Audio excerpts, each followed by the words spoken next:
Students, I hope you are keeping fine and you are following the videos which we are sending you. I hope you enjoy the videos, children. It is not only to enjoy the videos, but you need to learn from these videos which we are sending you, so that you will be well prepared, the school opens and the lessons will be fully covered, so that you will have no doubt and you will have the exams. You don't think that again there is no exams there. You will have the exams, so prepare yourselves. अपने आप को क्या करना है, आपको तैयार करना है. Okay, don't waste your time. Now children, we have a new lesson today. Lesson number 11. We had lesson number 10, not 11. We had lesson number 9, Midsummer Night's Dream. That was written by whom? Do you remember? It was also written by William Shakespeare. Now we have once again Shakespeare's sonnet to learn. Okay, William Shakespeare, a very big personality. हम लोगों ने बड़ा आदमी है, लेकिन कैसे वो बड़ा आदमी बन गया? William Shakespeare, English playwright and poet. He has written this sonnet 17. We have to learn Shakespeare's sonnet 17. Now, first of all, what is a sonnet? You know what is a sonnet? It's a verse form of intent. So, Shakespeare ने इस sonnet लिखा है. William Shakespeare, a very famous dramatist. Originally, these sonnets were published. कब publish किया था? 69. इसका मतलब 17, almost starting to the 17th century. Okay, but originally published in 69. So उसने कितना sonnets लिखे हुआ है? He has written 154 sonnets. It's not the 1 or 2, but 154 sonnets. And now we have to learn sonnet number 17 by William Shakespeare. So this lesson or this sonnet what we have to learn is taken from this 154 sonnets set 8. Okay, so now once again I am going to tell you what is who is William Shakespeare. He is considered as the greatest writer in English language and the world's greatest dramatist. He has written dramas, very famous, and the colleges we learn, we take British poetry, we learn British poetry, British drama. We have to read the literature for your studies. You have to learn about William Shakespeare. We have learned the Midsummer Night's Dream. We have learned recently that there is 12th Night, then Romeo and Juliet, and then Othello, Macbeth. So बहुत सारा dramas उसने दिखाया है. I have just telling very few, but for his credit, he has written a lot, and he has the crown. We can say he is a crown of English literature or English language.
summary of that, to bring it to 40 lines, it is very, very difficult. To write that, to write that, it's a difficult word because only 14 lines. इसका पूरा कुछ लिखना पड़ता है, तो summary इसको लेना है, तो इसका मन में पूरा ये 14 lines में आना चाहिए. So sonnet लिखने इतना आसान नहीं, it's a difficult word. What I want to say, it's not so easy.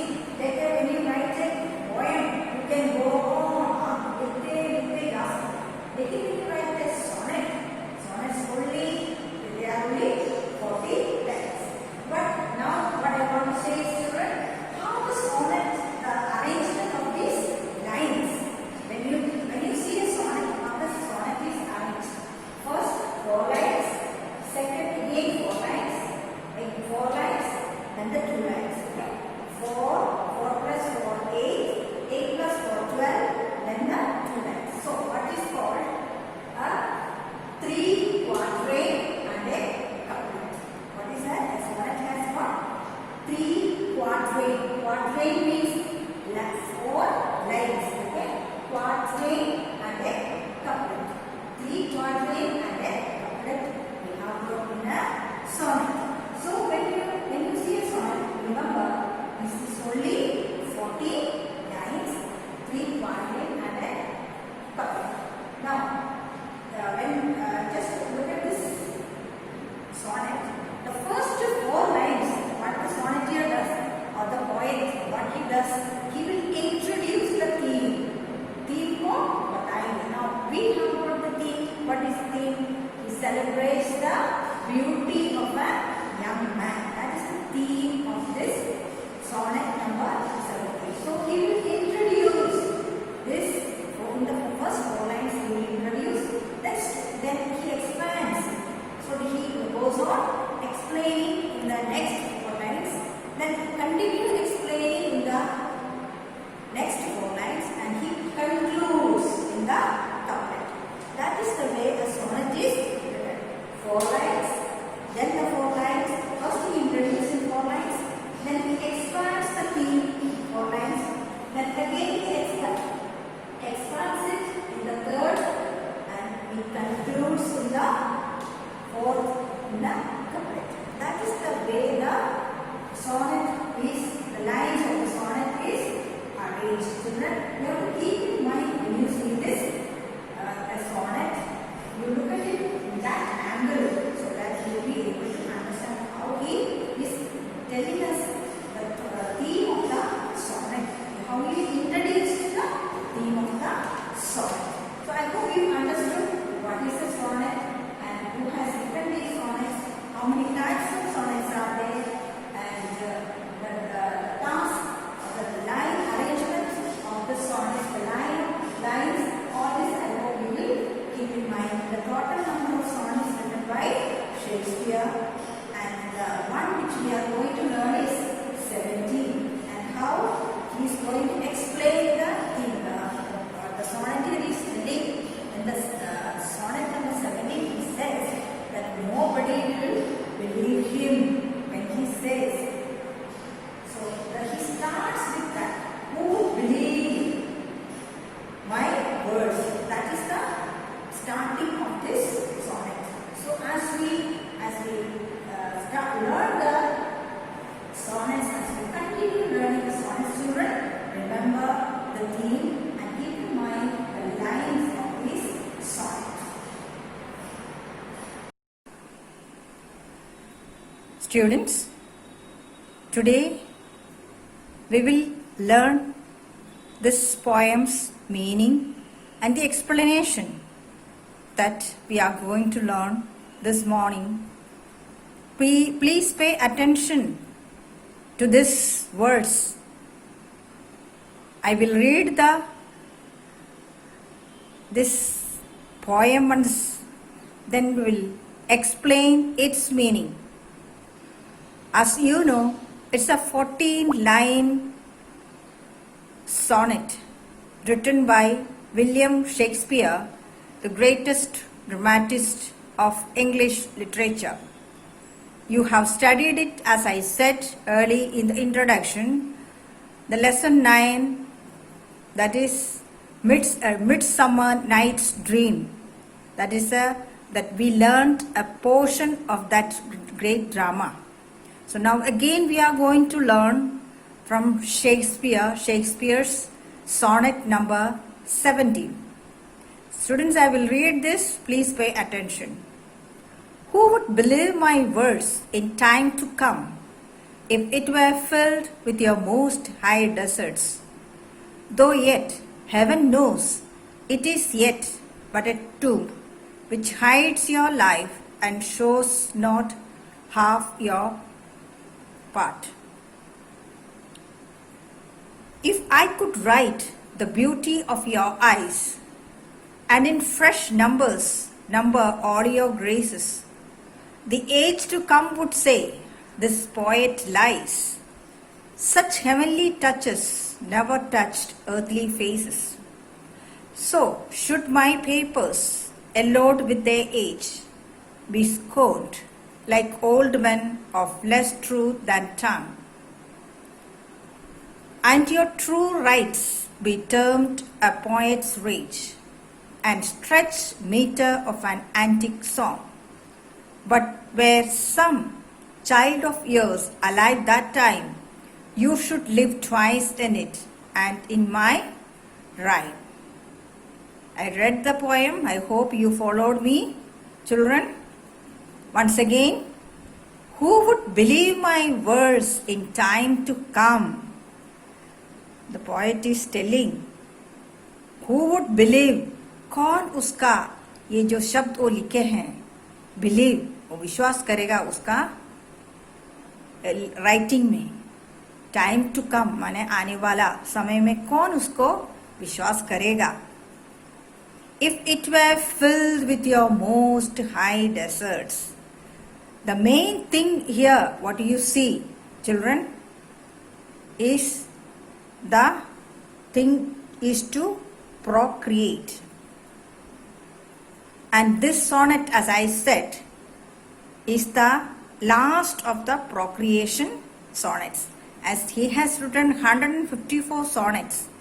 1 to 17 is very important, as he speaks of this about the procreation of human being.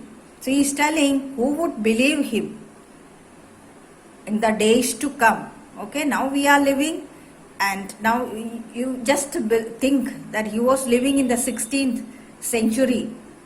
So that time he has written this poem, and now we are studying. So he is telling who would believe me in the days to come. The people who would be coming after him would believe him that these days what he has written.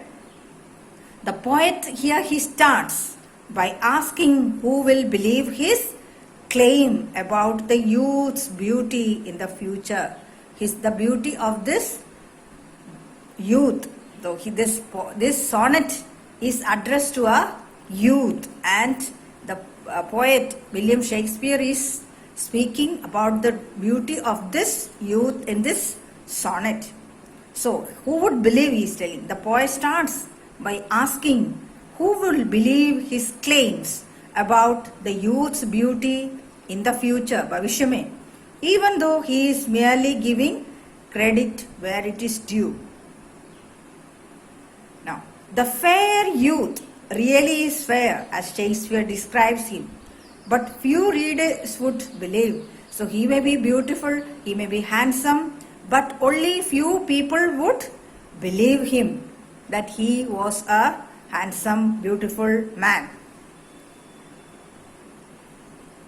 But once again I am telling you, the fair youth really is fair, as Shakespeare describes him, the poet in the sonnet.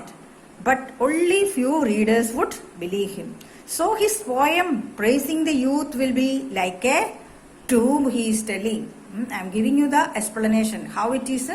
The poem will be praising the youth will be like a tomb which hides the body away from the world and keeps many of his best qualities hidden.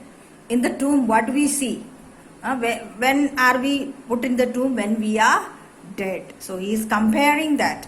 So in the tomb we have no life. It will be like that, which hides the body away from the world and keeps many of his best qualities hidden. उसका गुण हम लोग क्या करते हैं, छिपा के रखते हैं. So he is telling it will be like the, so his poems pressing the youth will be कैसे हैं, like a tomb which hides the body away from the world and keeps many of his best qualities hidden, because poetry cannot truly capture the youth's beauty. You see, when we write a poetry or words, we cannot fully and totally describe or capture the beauty of that person in words sometimes. But when you look at a person, you know that. So the poetry or in the literary forms, sometimes we are not able to पूरा हम लोग capture कर नहीं सकते हैं. I hope you understood, children, this much. So once again I will tell you the English, though it is written in English, I will just tell you here. The poet here starts by asking who will believe his claim. कौन उसका claim को विश्वास करेंगे. About the youth, youth के बारे में है ये सोनेट. यूथ का क्या है, यूथ्स ब्यूटी, सुंदरता इन द फ्यूचर, भविष्य में. Even though he is merely giving credit where it is due. The fair youth, the youth या जिसके बारे में यहाँ पोएट बताते हैं, मे बी अ फेयर या सुंदर होगा, as Shakespeare describes him, but few readers would believe. So his poem praising the youth will be like a tomb which hides the beauty away from the world and keeps many of his best qualities hidden, because poetry cannot truly capture the youth's beauty. Now again I will read the 5th till 8th, okay, 5th lines onward. And in fresh numbers, number all your graces. The age to come would say, this poet lies. Such heavenly touches never touched earthly faces. So should my papers, yellowed with their age. So, if I could write the beauty of your eyes, and in fresh numbers number all your graces, the age to come would say, this poet lies. Such heavenly touches never touched earthly faces.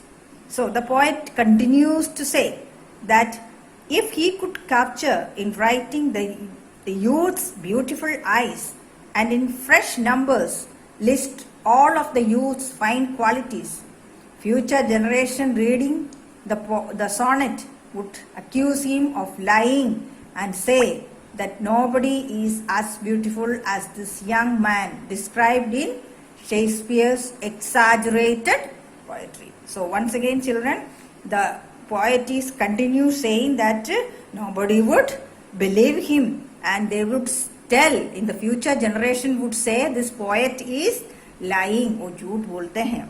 Okay, once again, 5 to 8 lines. If I could write the beauty of your eyes, and in fresh numbers number all your graces, the age to come would say, this poet lies. Such heavenly touches never touched earthly faces. As I said, so if he one by one, एक एक करके उसका गुण या सुंदरता बताएंगे तो क्या होगा, द फ्यूचर जनरेशन, आगे वाला पीढ़ी क्या बोलेंगे, ये पोएट, ये कवि क्या बोलते हैं, झूठ बोलते हैं, and they will not believe him. So once again I will tell you, children, the poet says in 5 to 8 lines that if he could capture in writing the youth's beautiful eyes, and in fresh numbers list all the youth's fine qualities, future generation reading the words or reading these lines would accuse him of lying and say that nobody is as beautiful as the young man described in Shakespeare's exaggerated poetry. Usually, in the poem or in anywhere, when we write, we exaggerate. जितना नहीं है उससे भी ज़्यादा हम लोग बोलते हैं, इसलिए exaggerated करते हैं. Okay? I hope you understood this much. Students, we will continue the explanation of this sonnet number 17. From 9 to 12 lines, when we see, the future readers would think, that is the imagination of the poet. He is saying the future readers would think that he was lying. His poetry would lie forgotten and unread. The fair youth's beauty, which deserves to be honored, would be dismissed as mere fabrication of his imagination. So he is telling nobody would believe his writing in the future to come. And they may say that he was lying. There is no beauty of this fair youth as he was describing his beauty. So the poet is saying that the future generation will not believe him, and they will say he is lying and it is only his imagination he is writing. So once again these lines we will read, children. So should my papers, yellowed with their age, be scorned like old men of less truth than tongue, and your true rights be termed poet's rage, and stretch meter of an antique song. But were some child of yours alive that time, you should live twice in it and in my rhyme. So here the poet writing this sonnet is saying, from it, though the sonnet is written many years ago and the papers might have become yellow, as we know after so many years what the paper becomes, so it will become yellow. So here the poet is telling in the concluding few lines, once again describing the beauty of that fair man, and concluding that in the concluding 2 lines or the couplet, the poet returns to the whole point of these early sonnets. If you were to have a child, as I said, these sonnets are saying about the procreation of human being. So he is telling, if that fair youth would have a child, you would in fact live again twice. So if he had a child of his own, so progeny, then he would live twice. How he will live it twice? So when we look at a father and son, so we understand that, no? After his father, the son comes. So after the death of his father, who comes up? The child is there to continue the generation. As we see now with our own eyes, what's happening? So when the father is no more, the child becomes a new generation. He carries on. So he is telling he would live twice. How? Once in his child and another in his poetry. One in the form of his child, of your child, who would inherit your manners and looks. Now suppose, now we hear, no, कभी दूसरे लोग या पड़ोस लोग बोलते हैं, आप अपना पापा जैसा देखते हैं या मम्मी जैसे देखते हैं, या क्या सुने हैं कि नहीं? या वी हियर ऑलवेज, मैं मेरा पापा जैसा हूँ और मेरी मम्मी जैसा हूँ. कारण क्या है? हम लोग who gave you birth? Through our parents, father and mother. We are the product of our parents, no? So both of them. So we get that looks, the beauty of that, and we inherit all the good things and bad things of our parents. Not only good, some also inherit the bad qualities of our parents. So here the poet is describing that the person would live twice. Once having a child of his own, and second in the form of his writings or this sonnet. So once again I'll tell you the last two lines once again, children. In the concluding couplet, the poet returns to the whole point of these early sonnets, that if you were to have a child, you would in fact live again twice. One in the form of your child, who would inherit your manners and looks. And these poems, second, in these poems, that